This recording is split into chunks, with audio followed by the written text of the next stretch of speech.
आपण पुढचा प्रश्न बघूया. Discuss the positive and negative impact of globalization on woman in India. Directly प्रश्न एक पार्ट जो असतो पॉझिटिव्ह, दुसरा आहे निगेटिव्ह. शेवटचा प्रश्न आहे आपला हा. तर आपण डायरेक्टली बघूया त्याचं globalisation on woman in India. हा प्रश्न ऍक्च्युअली 5वा आहे, क्वेश्चन नंबर 5. बरोबर आहे. आता या प्रश्नामध्ये पण आपल्याला काय करायचं, इंट्रोडक्शन, बॉडी, कन्क्लुजन. तुम्हाला सांगतो अशा प्रश्नामध्ये जर हा 15 मार्काला प्रश्न आहे ना, तर तुम्हाला जवळपास 7.5 आणि 7.5 इथं डायरेक्टली तुम्हाला डिवाइड करतात एवढे मार्क 2 पार्टमध्ये, पार्ट 1 पार्ट 2. बरोबर, एवढे ना आपलं. मात्र इथं काय केलं, डिस्कस केलं. नुसतं नोट करून चालेल का, नाही, आपल्याला त्याच्यावर चर्चा करावी लागेल, ते आपल्याला लिहावं लागेल. आता इथं डायरेक्टली काय लिहू शकता की इंट्रोडक्शन मध्येच आपला पॉझिटिव्ह निगेटिव्ह दोन्ही लिहिलंय ना, तर इथं डायरेक्टली लिहा की ग्लोबलायझेशन, इंट्रोडक्शन मध्ये globalisation has given both complex and uneven impact. Complex and uneven impact. आता याच्यामध्ये दोन्ही गोष्टी आल्या, एक की काही गोष्टी पॉझिटिव्ह पण आल्या, काही गोष्टी निगेटिव्ह पण आल्या. डायरेक्टली एका वाक्यामध्ये तुम्ही सांगून दिलं की globalisation has a complex and uneven impact on woman in India with respect to social issues and social opportunities.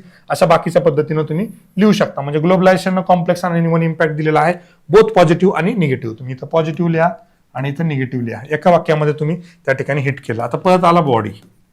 आता बॉडीमध्ये 2 गोष्टी तुम्ही इंटिग्रेटेड वेनं लिहू शकता.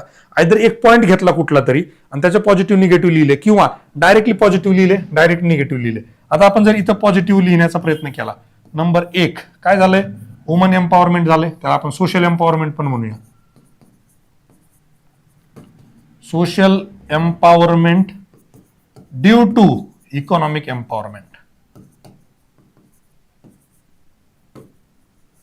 आता ही भानगड काय तुम्हाला मी सांगतो. घरात एखादी सुशिक्षित सून येऊ द्या, पैसे कमावणारी सून येऊ द्या, तिचा त्या घरामधलं स्थान उंचावलेलं असतं. That is social empowerment of woman through economic empowerment. स्त्रीच्या हातामध्ये पैसा आला की त्यात स्त्रीला आदर, रिस्पेक्ट सगळे घरातले करायला लागतात. ही साधी सरळ गोष्ट तुम्ही त्या ठिकाणी लिहू शकता, एक्सप्लेन करू शकता. आपल्या इथं सगळी गोष्ट एक्सप्लेन करता येणार नाही. दुसरं सगळ्यात महत्वाचं, फायनान्शियल इंडिपेंडन्स. सगळ्यात महत्वाची गोष्ट आहे की स्त्रियांना आता काय झालंय की फायनान्शियल इंडिपेंडन्स आलेला आहे. पण आता याच्याच पुढची गोष्ट, जी निगेटिव्ह इम्पॅक्ट तुम्हाला लिहायचा आहे ना, तो इथंच तुम्ही निगेटिव्ह इम्पॅक्ट दुसरी याच्यामध्ये लिहू शकता.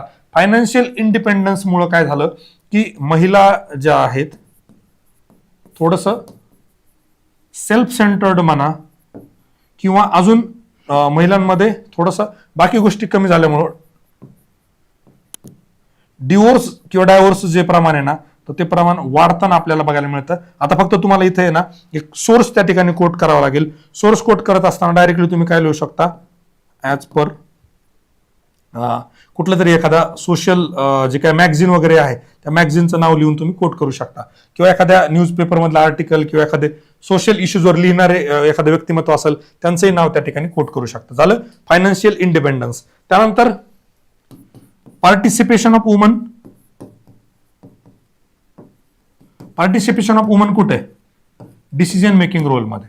आता महिला काय करतायत, घरात 4 व्हीलर घ्यायची का, कोणत्या याची घ्यायची, कुठल्या रंगाची घ्यायची, हे महिला आजकाल ठरवत आहेत. This is one of the biggest impact of globalization on Indian woman particularly. की महिलांना पूर्वी असे निर्णय घेण्याचे अधिकार मिळत नव्हते, जे या ग्लोबलायझेशन आपल्याला सोपे करून दिलेत किंवा महिलांपर्यंत पोहोचलेले आहेत. तुम्ही लिहा इथं एक्झाम्पल डायरेक्टली तुम्ही कोट करू शकता. त्यानंतर एज्युकेशन, अवेअरनेस अँड अस्पिरेशन्स. महिलांचे अस्पिरेशन्स पण आता वाढलेले आहेत. महिला आता फक्त चूल आणि मूल पुरतं मर्यादित न राहता त्याच्या पलीकडे जाऊन, त्यानंतर ग्लोबल एक्सपोजर त्या ठिकाणी वाढलेला आहे. आता ग्लोबल एक्सपोजर म्हणून निगेटिव्ह तुम्ही काय लिहू शकता, व्हल्नरॅबिलिटी पण खूप वाढलेली आहे.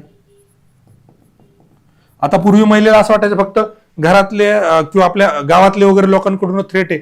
आता महिलांना सायबर स्पेसमुळे जगातल्या लोकांमुळे पण थ्रेट तयार झालेलं आहे. सेक्सटॉर्शन असेल किंवा मॉर्फ इमेजेस असतील किंवा बाकी गोष्टी असतील, याच्या माध्यमातून महिलांचं त्या ठिकाणी व्हल्नरॅबिलिटी त्या ठिकाणी वाढलेली आहे. ही पण गोष्ट आपल्याला त्या ठिकाणी इथेच सायमल्टेनियसली लिहिता येईल. त्यानंतर आपण बघितलं ग्लोबल एक्सपोजर सोबत पब्लिक पार्टिसिपेशन.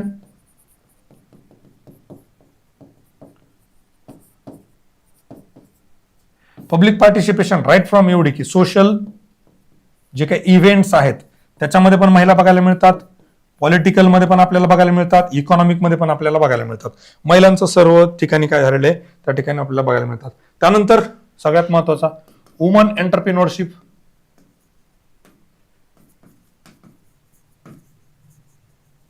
वुमन एंटरप्रिनर महिला उद्योग जे आहेत ते आपल्याला वाढताना त्या ठिकाणी बघायला मिळतात. आता साधारणतः आपण हे पॉझिटिव्ह लिहिल्यानंतर आपण लिहू शकतो निगेटिव्ह इम्पॅक्ट जे आहेत. निगेटिव्ह मध्ये आपण जे सगळ्यात स्टार्टिंगला लिहिला होता ते की काय झालंय, कॉन्सन्ट्रेशन ऑफ वुमन, पर्टिक्युलरली काय झालंय, लो सॅलरी जॉब्स म्हणूया त्याला का आपण, लो स्किल जॉब्स. तुम्हाला महिला पाहिजे पण महिला कुठं पाहिजे, रिसेप्शनला पाहिजे. बरोबर आहे. तुम्ही काय लिहिता की महिला हे रिसेप्शनसाठी पाहिजे. म्हणजे तुमचा बघण्याचा जो स्टिरिओ टायपिंग आहे किंवा तुम्हाला महिलांना हाय लेवलच्या स्किलला तुम्हाला ठेवायचं नाही. महिलांना एखाद्या इन्स्टिट्यूटचा डायरेक्टर करा, एखाद्या मोठ्या ऑर्गनायझेशनचा डायरेक्टर करा, महिलांना तेवढे अधिकार द्या. नाही, इथं महिला तुम्हाला कशाला पाहिजे, पर्टिक्युलरली सेल्स वुमन म्हटलं की महिला पाहिजे तुम्हाला. बँकेमध्ये जा, तुम्हाला कुठेही सुरुवातीला जो हेल्प डेस्क आहे तिथं महिला. लो स्किलचं जे काय ते कॉन्सन्ट्रेशन ह्या ग्लोबलायझेशनमुळे वाढलेलं आहे, ही गोष्ट आपल्याला लक्षात येईल. त्यानंतर glass ceiling effect.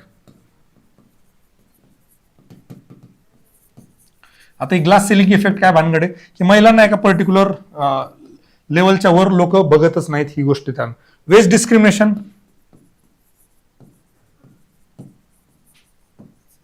Veg discrimination की एखादा पुरुष एखादं काम करतोय त्याला जास्त पैसे, महिला करते तर कमी पैसे. त्यानंतर टेक्नॉलॉजिकल गॅप्स आपल्याला बघायला मिळतात.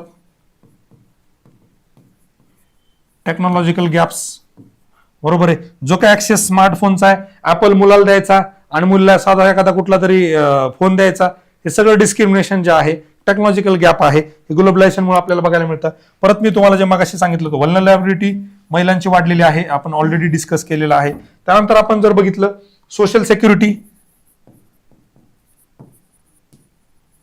सोशल सिक्युरिटी इथं दोन्ही गोष्टींना आपण महिलांची कमी झालेली आपल्याला बघायला मिळते की डायव्हर्स प्रमाण वाढण्यामध्ये पुरुषांचा पण एक त्या ठिकाणी वाटा आपल्याला बघायला मिळतो. त्यानंतर फॅमिलियल स्ट्रेन, कौटुंबिक ताण तणाव ज्याला आपण तो स्ट्रेन, तो आपल्याला वाढलेला बघायला मिळतो. त्यानंतर जर आपण बघितलं तर त्या ठिकाणी आपल्याला अजून काय बघायला मिळतं, कमोडिफिकेशन ऑफ वुमन.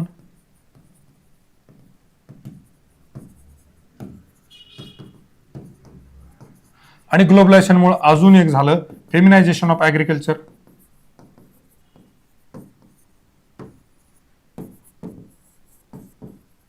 पुरुष शहरात जाऊन काम करतायत, महिला अजूनही शेतामध्ये काम करतायत. आणि सगळ्यात महत्वाचे एक कन्सेप्ट लिहा, डबल बर्डन. डबल बर्डन जे आहे तर ते महिलांवर आहे. डबल बर्डन काय भानगड आहे, तर महिला आता घरी पण काम करते आणि बाहेर जाऊन आता महिला जॉब पण करते. महिलाला जॉबचं पण काम बघायचं आणि घरचं पण काम करायचं.